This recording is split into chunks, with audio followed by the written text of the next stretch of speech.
tudo bem com você? Sou Carol Veiga. Seja bem-vindo ao nosso canal.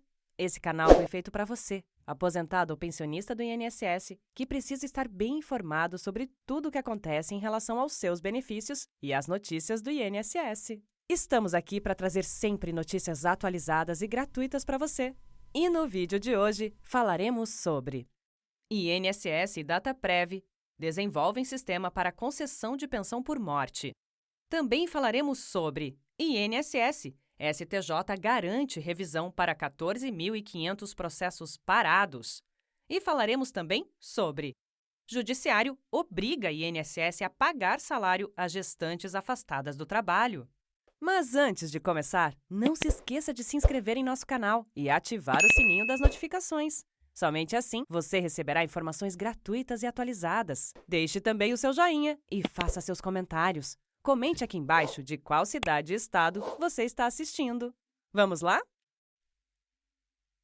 INSS e Dataprev desenvolvem sistema para concessão de pensão por morte. O projeto foi feito em parceria com Dataprev e com ENAP. O INSS, a Dataprev e a Escola Nacional de Administração Pública, ENAP, devem lançar neste ano um sistema para agilizar a análise de pedidos de pensão por morte. O projeto prevê uma solução que facilitará o preenchimento dos requerimentos, a apresentação de documentos e a identificação de pendências. O sistema prevê formas de auxílio às pessoas que forem solicitar o benefício, como o aproveitamento de documentos já reconhecidos em bases utilizadas pelo INSS e pelo governo federal. A pessoa que for entrar com o requerimento do pedido de concessão por morte será direcionada para ir fornecendo as informações necessárias. Uma tecnologia de inteligência artificial fará o reconhecimento dos documentos, indicando se eles atendem ou não ao padrão exigido. Com isso, caso o cidadão cumpra as obrigações, já poderá sair com o benefício concedido. Caso tenha alguma pendência, esta será informada na hora, indicando quais informações ou documentos devem ser complementados. Segundo a assessora da ENAP, a supervisora do projeto, Adriana Ligiero, a vantagem do sistema é diminuir o tempo de tramitação desses pedidos em relação aos procedimentos adotados atualmente. Em vez da pessoa entrar e esperar semanas para ter o pedido analisado, aí depois correr atrás dos documentos pendentes e entrar em outra fila, ela já sai com a carta de pendências, o que já economiza semanas ou meses nesse processo, explica. Outro desafio que o projeto visa superar é melhorar a linguagem do sistema de requisição. O intuito é facilitar as explicações sobre o que deve ser disponibilizado, como forma de reduzir as pendências. O que se diagnosticou é que não necessariamente a linguagem era mais amigável e que a informação não estava disponível de forma mais simples. A gente vai adaptar os roteiros das perguntas para que se usem linguagem simples e vai procurar deixar mastigado como elas podem obter informações. Isso vai aparecendo à medida que a pessoa vai prestando as informações, para que o pedido venha mais bem instruído, disse Adriana. O projeto foi desenvolvido a partir de uma chamada da ENAP para soluções voltadas a responder a demandas postas pela pandemia. O número de solicitações de pensão por morte com pendências saiu de 450 mil por mês antes da pandemia para 800 mil em setembro de 2020, por exemplo. Ainda não há previsão de quando o sistema estará disponível, mas a expectativa dos responsáveis pelo projeto é que ele esteja finalizado ainda neste ano. Fonte: Agência Brasil. Vamos para o nosso segundo assunto do dia. INSS. STJ garante revisão para 14.500 processos parados. Segurados com auxílio acidente em atraso terão acréscimo do benefício. O STJ garantiu aumento no benefício de 14.500 segurados do INSS que haviam acionado a Justiça para revisar o auxílio acidente. A ministra Suzete Magalhães, relatora do recurso repetitivo, tema 862, decidiu que a data para contar o seguro é o dia seguinte ao fim do auxílio-doença.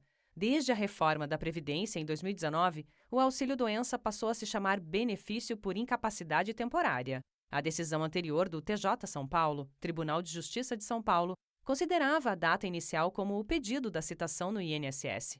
Destoa do atual entendimento do Superior Tribunal de Justiça, razão pela qual merece reforma, escreveu a ministra Suzete.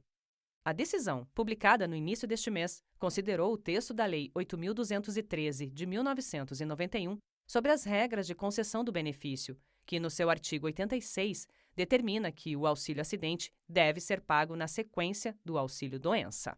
Fonte IG Economia.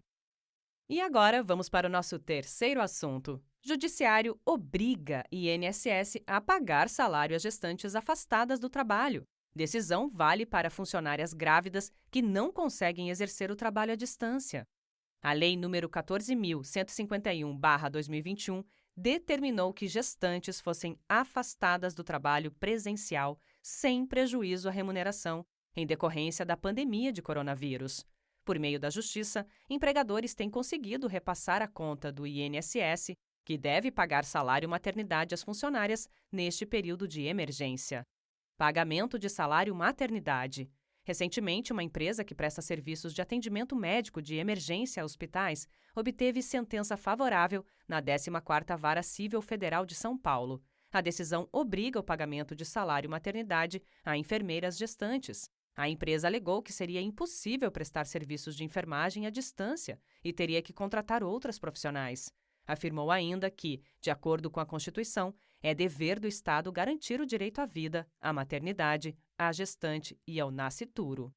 Ao analisar o caso, a juíza Noemi Martins de Oliveira, da 14ª Vara Civil Federal de São Paulo, entendeu que a Lei nº 14.151/21 não definiu a quem compete o pagamento da remuneração da trabalhadora gestante. Se a atividade profissional for incompatível com o trabalho à distância, processo número 5006449-07.2021.4.03.6183. Ela ainda levou em consideração o direito constitucional à saúde e o princípio da solidariedade que embasa o dever coletivo da sociedade de financiar a Seguridade Social. Não pode a empregadora ser obrigada a arcar com os encargos, na impossibilidade do exercício da profissão ocasionada pela crise emergencial de saúde pública, diz a advogada da empresa, Rafaela Calçada da Cruz, sócia do Pereira do Vale Advogados, afirma que, em meio à crise, não dá para a empresa arcar com o pagamento da empregada em casa. Está mantido o direito da funcionária e a empresa pode se valer do benefício previsto na legislação previdenciária. É um grande trunfo, amortiza muito prejuízo que a empresa teria, diz. A advogada Débora Salvetti Pesuol também obteve decisão favorável em situação similar, uma liminar no Juizado Especial de São Paulo, para que o INSS seja obrigado a pagar salário maternidade à babá de sua filha. Débora contratou a profissional em janeiro. Em maio, foi editada a lei, determinando o afastamento. A babá está agora com 16 semanas de gestação. Essa lei é um pouco arbitrária ao transferir para o empregador todo o risco no caso de funções incompatíveis como home office, afirma.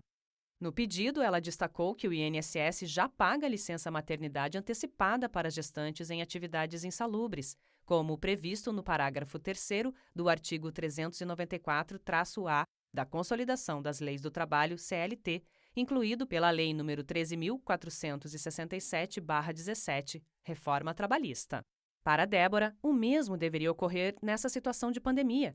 Os empregadores domésticos, principalmente, ficaram sem alternativa com essa nova lei. Ir para a Justiça foi a única forma de obter esse resguardo, diz. A advogada ainda afirma que a Convenção número 103 da Organização Internacional do Trabalho, OIT, que trata do amparo à maternidade, diz que o ônus para evitar a discriminação da mulher no ambiente de trabalho deve ser arcado pelo Estado. Ao analisar o caso, o juiz José Tarcísio Januário, da Primeira Vara Federal de Jundiaí, São Paulo, afirmou que a situação é semelhante à prevista no parágrafo 3º do artigo 394-A da CLT e que a legislação prevê que esse ônus pode ser repassado ao INSS, o que foi confirmado pelo Supremo Tribunal Federal na ação direta de inconstitucionalidade, ADI 5938.